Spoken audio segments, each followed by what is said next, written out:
I'm wondering what makes you believe that Bitcoin in this whole process won't be debased or delegitimized by the central banks as they try to build out the system. And then the second part of my question is, what then happens to some of these other cryptocurrencies like Litecoin, Ethereum, and Ripple? Do they get left by the wayside if Bitcoin continues to proliferate?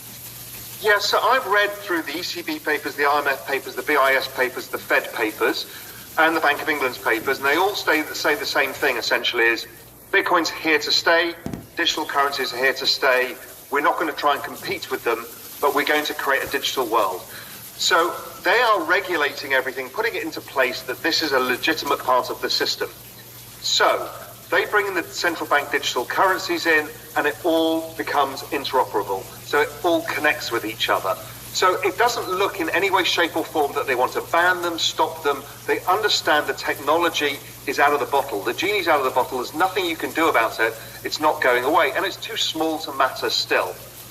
So I think Bitcoin plays a role, and I think as a person, it plays a role as the world's most pristine kind of reserve asset for individuals, corporations, pension funds. It's an incredible asset because it's the only one with a limited supply with growing demand. So it's like Metcalfe's law in a currency. It's an extraordinary thing. So I think that's ongoing. And in terms of the other cryptocurrencies, don't forget they all play a different role in this ecosystem. This is not a currency game. This is an entirely new way of finance and trusted ownership digitally. This is the internet of money.